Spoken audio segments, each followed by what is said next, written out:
Hey, I'm Hunt, and this is Hunt on LSU, your channel for LSU Fighting Tiger football talk. Enjoy the video. We want you to leave a comment below, hit that like button, and subscribe right below the video. Enjoy. So, the transfer portal opened today. I don't know that I necessarily expect LSU to land a transfer today. It's certainly possible. I think the more likely scenario when talking about LSU today is that someone announces they are entering the transfer portal. But until that happens, I'm going to leave that alone, and we'll just react to that type of news. I think we all know, because Brian Kelly literally said this in his last press conference before the spring game. He said, defensive tackle is where we will add, and really we're not looking anywhere else. So the question is, where are the defensive tackles? I have said this multiple times over the last 2 weeks. I feel like finding a cornerback or a running back is pretty doable. 6'1", 195-pound dudes that can run a little bit are pretty prevalent across all levels of football. Now, whether or not they're first-team All-SEC players or not, well, we'll leave that determination. But they're findable. 6'4", 310-pound guys that can move are tougher to find. There aren't as many of them on earth. So it's the toughest thing to identify. And you're going to have to find guys that are unhappy with their current situation or looking for something different to bring in. The name that I'm very comfortable bringing up, because he's literally been on a visit to LSU within the last 2 weeks, is Philip Blidi. Philip Blidi was a 3-star recruit. He signed with and played for Texas Tech. He played in 10 games in the COVID year as a freshman, played in 13 games, made 16 tackles as a sophomore in 2021. In 2022, played in 12 games, made 18 tackles, had 4.5 TFLs, 2 sacks, and then played really the most as a senior, played in all 12 games, started 11 of them for Indiana after transferring. So that's kind of where his first 4 years concluded, and he's looking to play somewhere else.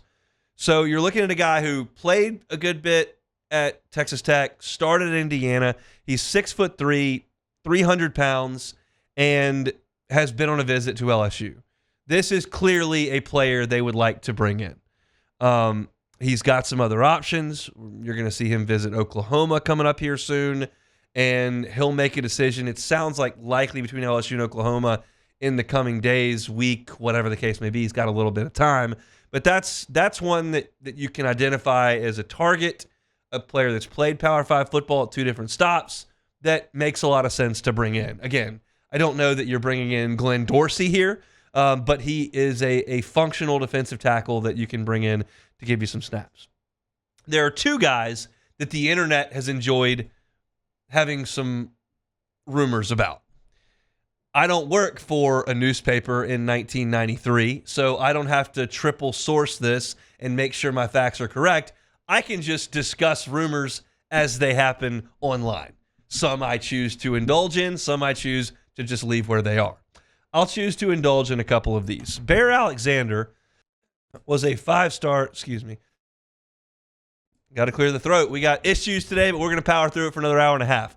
Bear Alexander was a former 5-star recruit, spent last season at USC, played some solid football on the interior.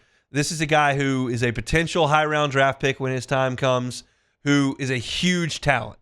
This could be an all-conference type player if he decides to leave USC. I'm interested in him for 2 reasons. One, could he leave USC, who, oh, by the way, LSU plays in a couple of months?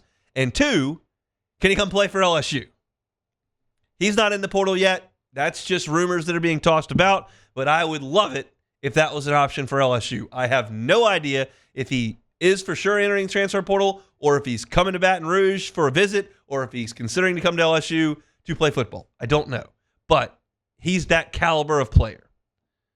You're betting on the come a little bit with a player like Philip Blidi, who,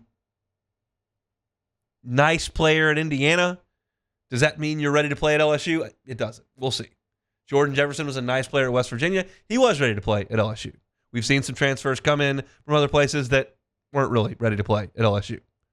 So Bear Alexander kind of fits that mold. And the other one who's not in the transfer portal at this point, but you're talking about a guy who has really made a name for himself at a level one tick down, is Patrick Jenkins. Patrick Jenkins is a John Ehret product. He was a 4-star recruit, a top 150 player in the country coming out of John Ehret, and he signed at TCU. And he played in 18 games at TCU, made a couple of starts there as a sophomore, and decided to move on to Tulane back in his hometown last year. He started all 14 games for the Green Wave, was second-team all-conference. He had 9 tackles for loss, 3 sacks. He's got some pass rush ability in the interior of the defensive line. He had a big play in the game against USC in the Cotton Bowl where he broke through and forced a safety in 2022. He is a very, very talented player at 6'2", 305 pounds.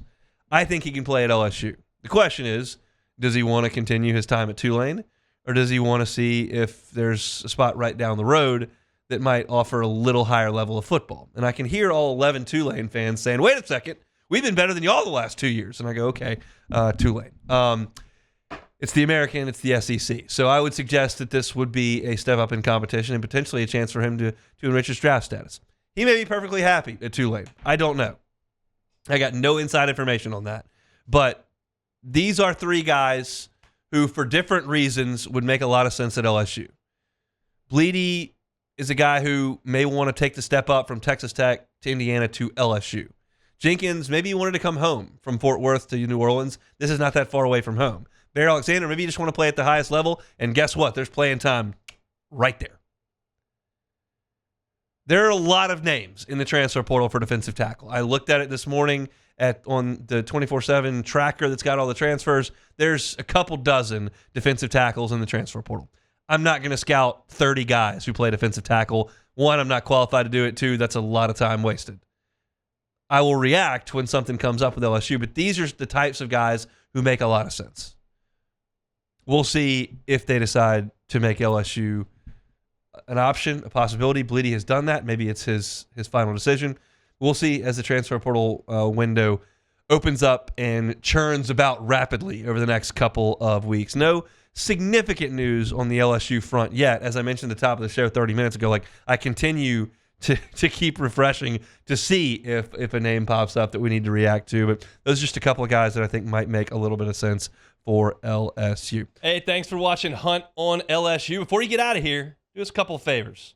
Hit that like button, leave your comments below, and subscribe to the channel for all your Fighting Tiger football talk. See you next time.